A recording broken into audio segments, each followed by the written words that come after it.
Hi, I'm Anne. I'm Madison. I'm Sophia. We were asked to film a book talk for a book that we thought was a perfect 5. We've read tons of books over the course of the semester.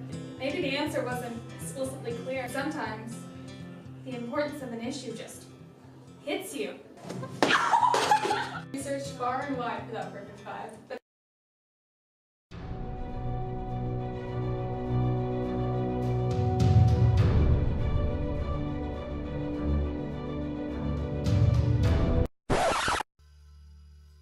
Dear Martin is the story of Justice McAllister, a young, intelligent black man with a promising future.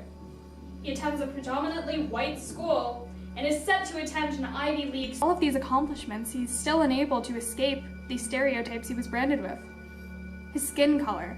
One day, all assumptions of having escaped his confines come crashing down when he's confronted by police officers accusing him of a crime he did not commit.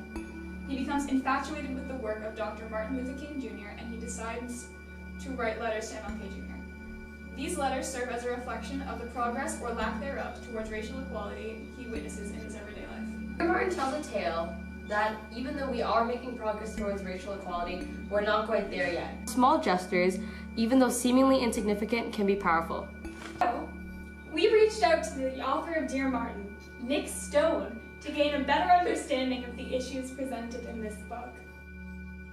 The book, I got the idea for the book when my older son was 5 months old. It was 2012, and there was an incident in Jacksonville, Florida, where a young man named Jordan Davis was killed in the parking lot of a convenience store after an argument with an older white man over the volume of music. The loud music scene in the book was like, I basically plucked it from real life. So I heard about this incident and it shocked me. I guess as the new mother of like my own personal little black boy, it was this moment of like, wow, the world is not going to be kind. So I wrote the book for my sons. I really wrote it as a way that I hope that eventually it will help them navigate the world around them a little more easily. Really just like the world at large was the inspiration, and current events was the inspiration for the book. It has been overwhelmingly positive, which for me gets a little overwhelming at times. It's actually kind of a surprise. I expected to get more pushback on it, just because it does deal with some pretty heated topics. Next novel comes out in October. It has nothing to do with Dear Martin. It's a book about questioning and about teen sexuality. After that, I've got another young adult coming out next year, and then the year after that, I have a middle grade coming out in the spring that I'm working on, and then I have the sequel to Dear Martin will come out in the fall of 2020. So it's called Dear Justice, from the perspective of the character Quan. He's awaiting trial on murder charges with regard to the death of Officer Castillo, but he may or may not have committed that crime.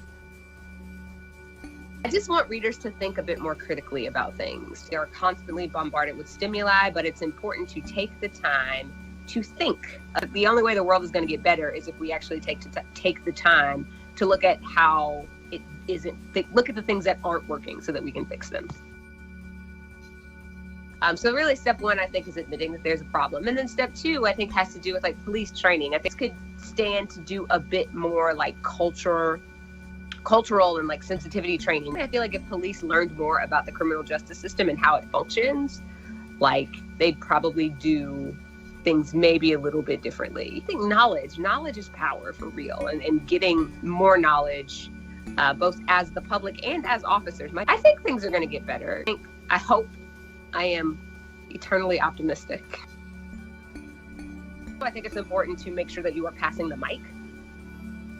When it comes to people discussing things like racism, people of privilege can be allies is by like talking to other people of privilege. If you're more open to listening to the opinion of somebody who you can identify with, right?